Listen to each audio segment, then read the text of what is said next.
So let's talk about the new Ghostbusters movie. This is SGSM, Shitty Game, Shitty Movie Reviews, and I'm your host, Alex. Ghostbusters. What did I think of it? Well, it was okay. Eh. I mean, it didn't really feel like a classic Ghostbusters movie. You know, it didn't have the dry, witty humor that you've become used to from, that made what the first movie so great. Let's talk about the characters. Patty, played by Leslie Jones. She played the role of the lore keeper, which was pretty cool. It's pretty cool. In the Ghostbusters tabletop RPG, that was kind of a role that you could play. Is you just know about stuff that happened, where ghosts would be, and why. The history of the town. Then you had Erin Kristen Wiig, who was believable as a Ghostbuster sometimes, but not very often, and her performance wasn't that great. Then you had Abby, who was played by Melissa McCarthy, and she was almost never believable as a Ghostbuster. She's just constantly trying to one-up people with one-liners, and it really just doesn't work. It just doesn't work. And then we had Holtzman, who was played by Kate McKinnon, and I loved her. I'm sorry. It's probably just that something in it resonated with me. But she was charming. She ended up being my favorite character. She was like weird, but as somebody who's also weird and nerdy, sometimes you get it. You're just silly, and it's good. It's good. It's a good silliness. Then there was Kevin, played by Chris Hemsworth, and holy shit, almost nothing about him was funny at all. Like, I think there may have been one or two lines that I may have chuckled at, but it was really, really uncomfortable to see. It was just I can be pretty cringy sometimes, but this made me really cringe. Like, that was just ugh. Then we had Rowan, who was our antagonist, played by Neil Casey, and he was a rejected nerd, and I hated him. He was. I've known people who are autistic, and it was like a very negative characterization of somebody who's autistic, which I really didn't appreciate. So, and it just wasn't a good character. Ugh. Okay, let's talk about the story. Plot rundown. So the intro scene was fucking long. It was so fucking long. It was like a 4-minute intro scene, it seemed like. Just introducing this ghost that appears and molests one of the caretakers of some old haunted house. Then you cut over to Erin. She's up for tenure at college. Woo! And then after lecture, or before a lecture, she's approached by some guy about a book that she wrote with Abby years back. And it's a book about ghosts. And she's like, you clearly must have the wrong fucking person, because I am a respectable professor who doesn't believe in ghosts. And then she's like, fuck. Abby republished it. So she goes and finds Abby at some second-rate college where she's running some paranormal club with Holtzman as her assistant. So they're like, yeah, this is our opportunity. And so they go find the ghosts, and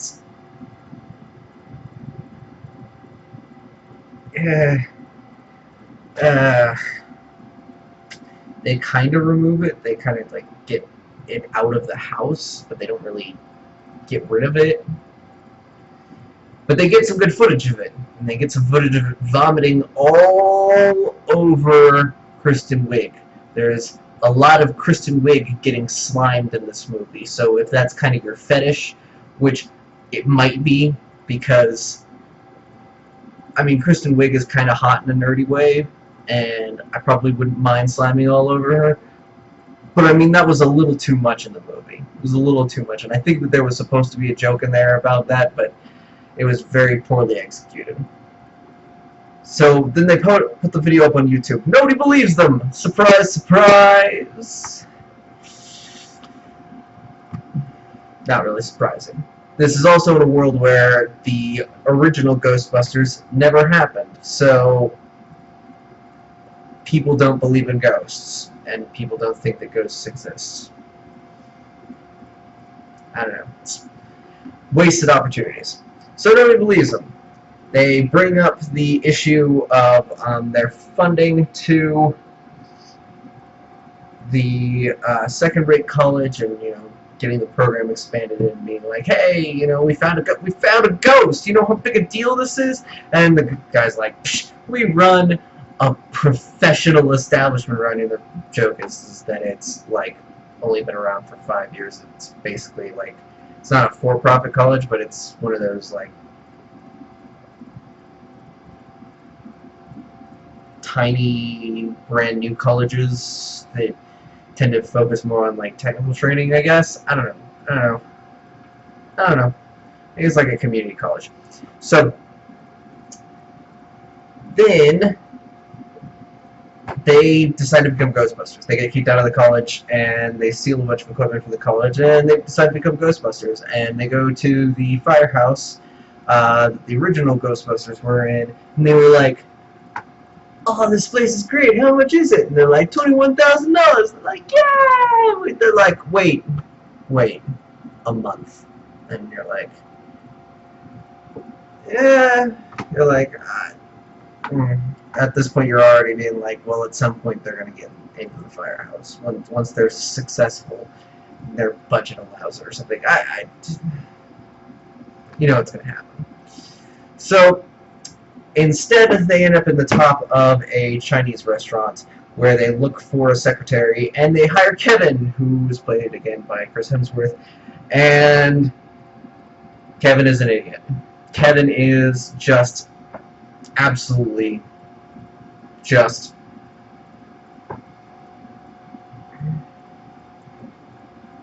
he's like Zoolander dumb.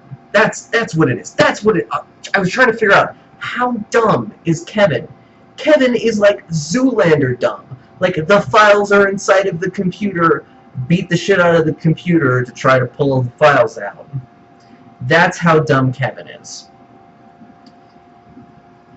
And it was so hard to watch. It was so hard to watch. And it wasn't just about, like, technology.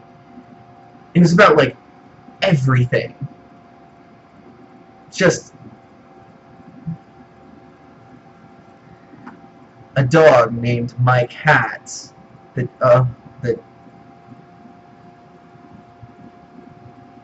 is with his mom, but yeah, that's just whew. So then they cut over to Patty, who is at the current point in time the subway ticket person or whatever, security guard. I don't know. I've never been to New York. It's the thing that they have in the subways. I've only been on a subway like twice. I'm from San Antonio. We don't have subways there. We have buses. Buses are inferior. But anyways, Patty's like, oh, hey look, there's a weird guy. It's Rowan. Oh, he's a fucking weird guy. She kind of follows him and goes down this tunnel and finds ghosts. The ghost freaks her the fuck out, and she finds Ghostbusters. Okay. So then the three, Holtzman, Abby, Aaron, all go with Patty. They find the ghost again. This time, they still don't catch it. It gets away. Patty then decides to join the team because she's like, she she has the completely reasonable suggestion, I'm not gonna work in that goddamn haunted place. Let me join the team that hunts fucking ghosts. It makes perfect sense. Absolutely perfect sense. Okay, so then Chris Hemsworth does more stuff, and he's not funny. And yes, the Ghostbusters get called to a metal concert where they fight some giant demon-ish shaped ghosts. And there was a couple good moments and a couple moments where they were like kind of terrifying. The best scenes in the movie, I'd say, were centered around the metal concert, and one scene towards the end. But I'll get to that. So there was good comedic moments particularly with Holtzman, and Holtzman is, like, again, the best character in this movie, because she is a character and she's consistent. I know, people say weird is not a character, being quirky is not a character, but she pulled it off in a way where it was her. It was just, you got it. You got it. She's weird in a silly way, but she's kind of technically smart too.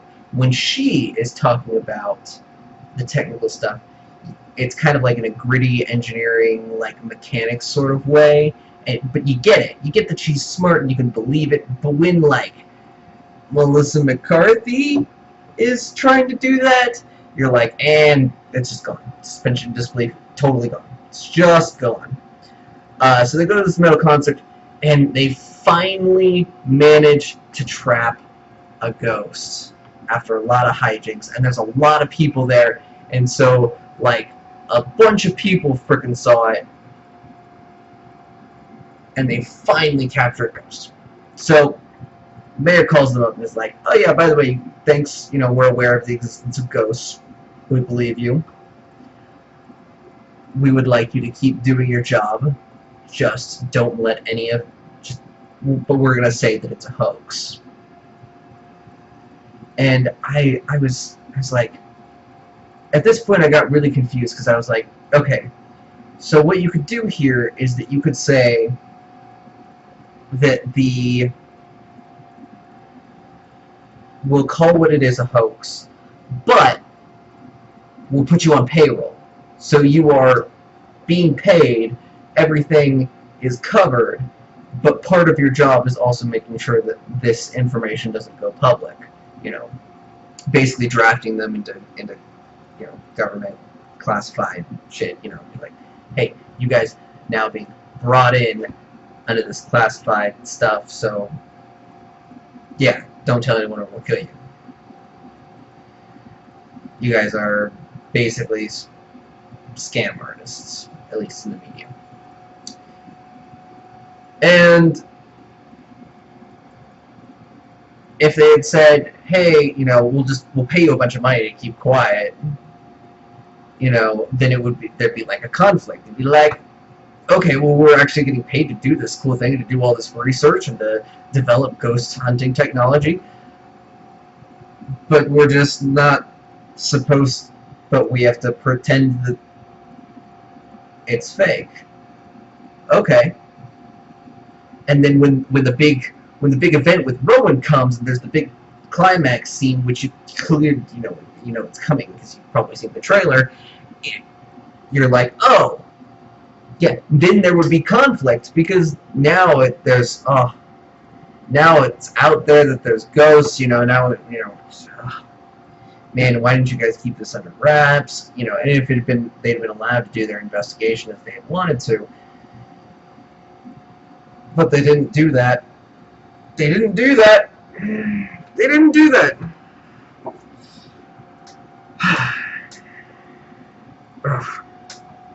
So, Bill Murray plays a debunker, a paranormal debunker in this movie, which is incredibly disappointing. Incredibly disappointing. If they had just... This is another wasted opportunity for the story to make the first two movies canon, and then just a period of very little supernatural activity, if any at all. And so basically having the Ghostbusters like retire, because it was like, well, the ghosts all disappeared, there wasn't any more work, but now ghosts are back. See, that would have been interesting. And you could have brought Bill Murray in instead of being a fucking like,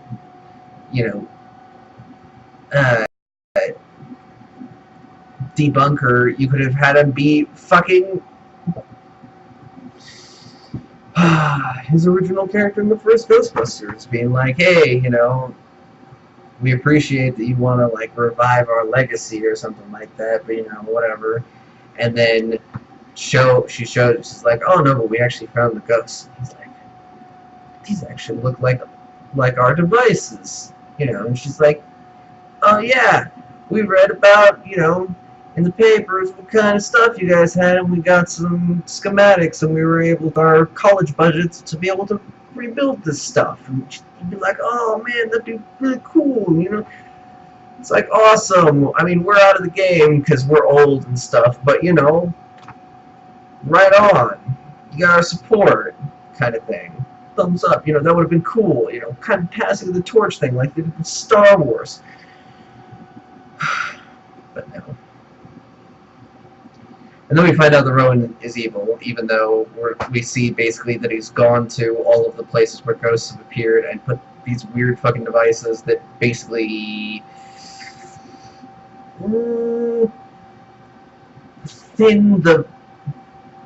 they blur the line between the natural world and the supernatural world, I guess, is the best way to say it, by concentrating high amounts of energies.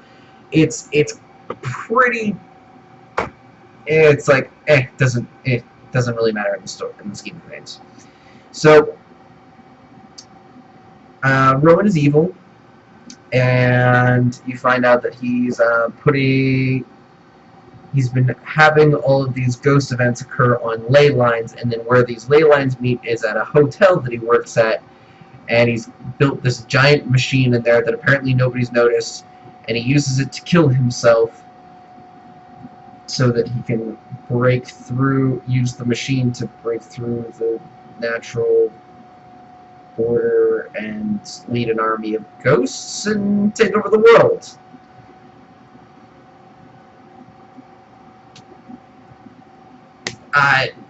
Yeah, I mean, so he possesses Kevin, of course, and then takes him to the hotel so that he can flip the switch back on his machine to turn it back on since it wasn't destroyed. And then there's this weird scene where like there's a bunch of cops and stuff outside and military and all this stuff. And, they're all going, and then he like jumps and points, and everyone else jumps and points, and everyone's frozen, and you're like, and the dance number starts now? You're like, you're waiting for the dance number, and you're like, and then there's no dance. So you're like, turns out they moved the dance into the credits. But even if they had just done like 30 seconds, maybe a minute of him having fun, maybe that wouldn't have been so bad. And then had the full extent of it. I know that they probably test audience saw the musical and they like, ooh. But I actually don't think that it could have been done okay. Could have been done okay. I didn't really see the scene in the end credits because I didn't care. Through a lot of this movie, I was unfortunately bored. Then there's another wasted cameo with Dan Aykroyd. And this was, you know, I understand Bill Murray. Oh yeah, because in the scene with Bill Murray, Kristen Wiig is basically like, no, we caught this ghost. Ghosts are real, and she lets the ghost go so that he can see it, and the ghost kills him. And then his role in the movie is done.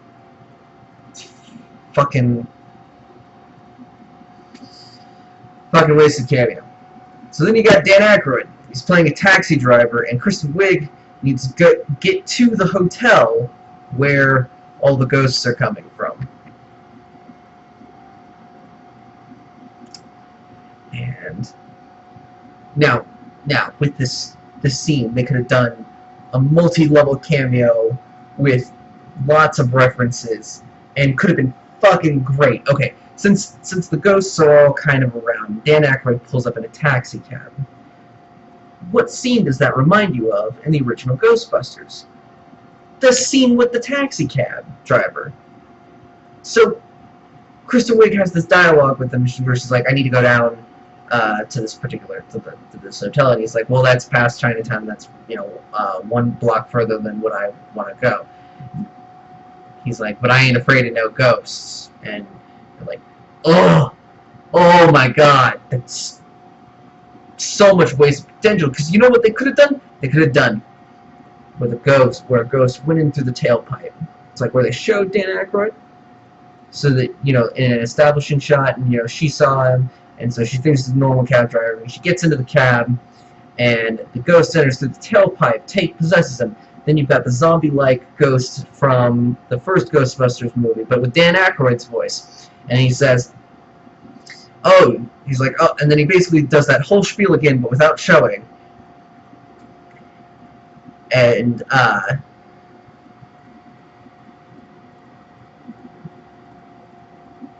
right when he gets to the line where he says, I ain't afraid of no ghosts, he turns around and looks at her and says, I ain't afraid of no ghosts, after this whole spiel about, you know, not wanting to take her that far and asking her to get her to take her somewhere else.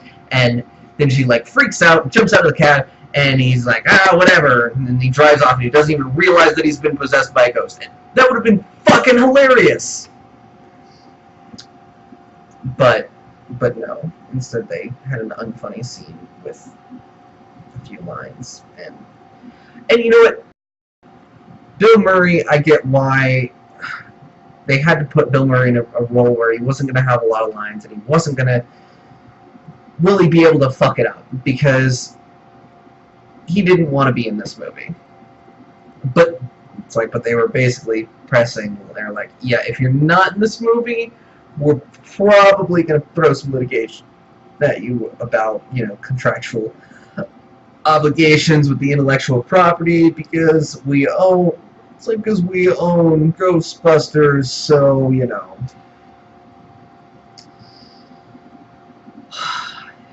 And then they have the best scene in the movie, where Holtzman gets to play with all of the new toys that she was showing off earlier in the movie. And it wasn't really worth talking about at the time, because the scene where they show them off isn't really cool, and nothing really funny or anything happens. And, I mean, they're just, like, testing the stuff, and some of it's like, it's, like, unfunny. I, like, unlaughed. You know, when they say you live long, people who laugh live longer. I actually lost time on my life from, like, reverse laughing, anti-laughing. It wasn't crying, it was the laughter being pulled out of my soul. A little bit of humor in me died. But then the best scene in the movie comes, and it's Holtzman fighting off this horde ghost with all the cool plasma proton shit that she has. She's got, like, the fist, and she's got, like, looks like a fucking whip, and just, it's fucking great! It's great fucking shit. And I was like, you know what? The tabletop RPG for Ghostbusters needs to get this shit added to it, because this shit's fucking awesome. And so then they fix the problem.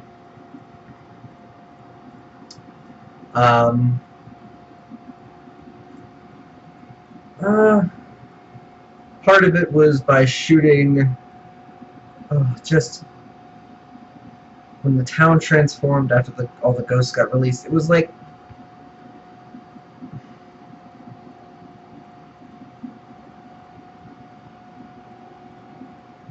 it didn't feel very. It wasn't very exciting. It wasn't.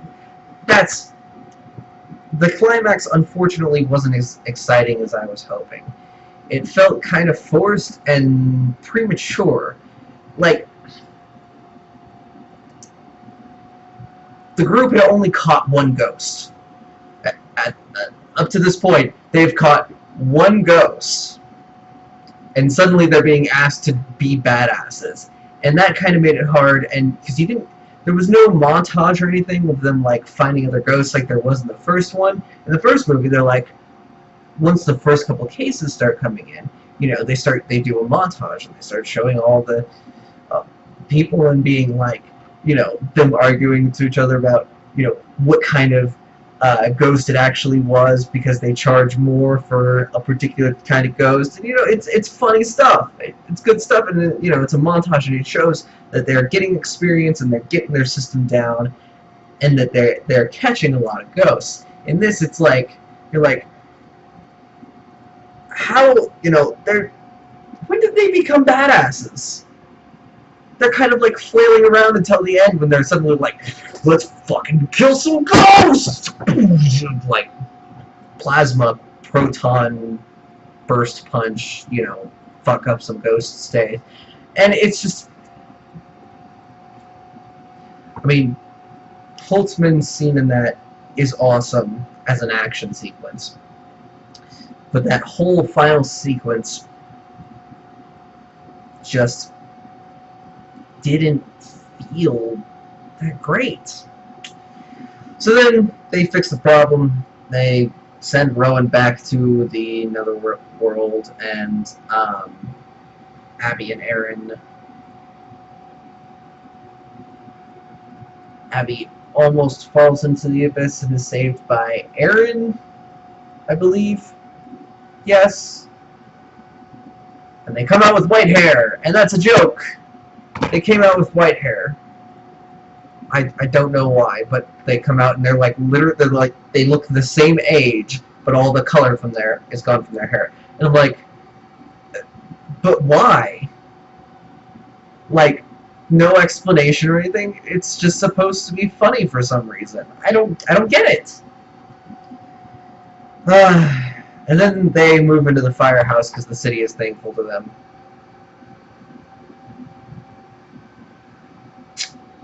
And then there was the end credits scene, which I didn't watch because I just wanted to go home. Because this movie wasn't very great. I mean, don't get me wrong, it wasn't a terrible movie. I wish that it had felt more... I think that people like the dry, witty, classic humor of, like, the 80s and stuff, and, like, the 70s, like the Monty Python, and the classic Ghostbusters, and Airplane, and, where there was humor for multiple audiences, but it was mostly that dry humor. It wasn't very crude. It was just, like, it was funny. It was just funny. And I think that nobody wants to risk writing a script that falls short because it's supposed to be that. Because they don't think that American audiences will get or appreciate it. I personally disagree. I would have loved to see this be more like that. So I'm gonna give it like a